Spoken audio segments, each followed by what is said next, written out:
Khangabok Assembly Constituency ki manung chana National Highway 102 ki mamangda chatliba Commando Complex yauna tongan ba khonsing amadi miyai kaya ki maru oiba lambi asibu sembinaba miyamna marinaba singi pukning jingsilakli hiramasi matangda Imphal Khudinggi report ama Thobal District ki Khangabok Assembly Constituency ki manung chanba KM Luming Higher Secondary School gina hek nakanda National Highway 102 dagi nongpok lomda changliba Hayel labukta lambi asi asuki matik fatre Commando Complex amasu leiriba amadi mahairoi kayagi yamna maru oiba lambi asi yengsinbinaba leitraba mapu pandraba lambi ama haibadu oire haina laikai aduki miyamna pendaba fongdoknarakli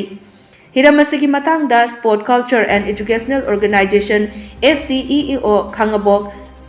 Part 1 gi President KH Jitendrana IT News da hai Miyam gi yamna maruoiba lambi asi matam kuina sembiraktaba maramna lambi asi gi nakyata leiriba drain singsu amata yadre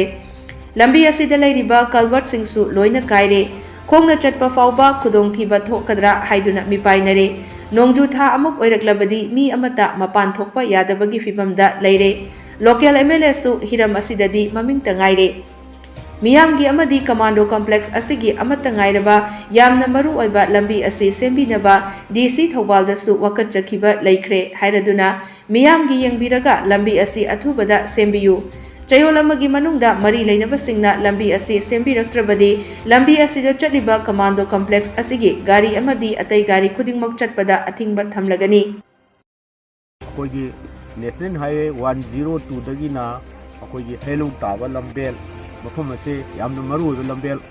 amasung Helabukti satrasing loina laikai satrasing gi satok chasin amasung maru oina Commando gi complex ama law and law akoi ain ngakpa Commando gi complex amasu leiba haiba mafam asida akoi gi lambel ase matam kuina yadaduna satpa yadana amasung uku mayam ningkhaiduna akoina wakat kaya akoi mari leinaba authority DC da thangat jarure loinana akoigi local leader pradhan amasung akoigi maroina MLA dasu akoi haifam thokpa akoi wafam che haijarure adubu toina accident thokli sang yamna wangkhalakpa loinana nakal gi akoi drain su ising akoi nongju thagi matamda akoi ising chawbadagi akoigi drain sina ising sina akoigi lambel sing thumjinduna akoi asuki matik sokpa amasung mase akoigi mapu pandaba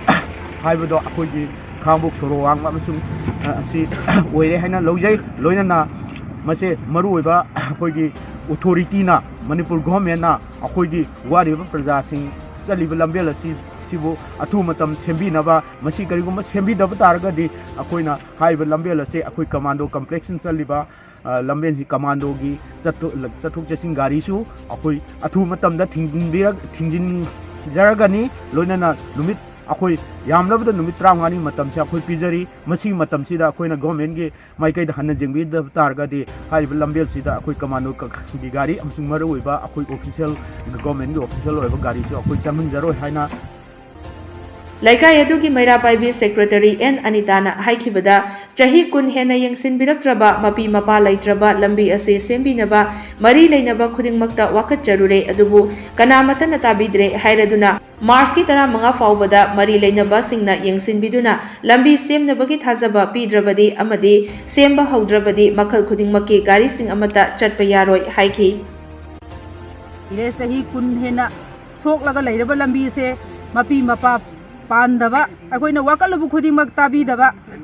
MLA da wakal ure tabiba leitre jila da wakal ure jila nasu masigi kaino se tabidre sembidre panchayat su wakal ure akoi parwan gi panchayat su wakat pa su tabidre ward member da su hairure moin su kanamtana tabidre hairiba lambi ase drain matik chana leidre adigi akoi gi kalbat ani leiri asisu kalbat amadi akoi gi pukchen sauraba social worker akoi gi inau eligible hai LIS apai Hairba miyoi asina amadi sembigre amadi semdana hojimok phibam sokna gari bau chatpa kainda yadadana leiri hairba lambi sigi maya sida ju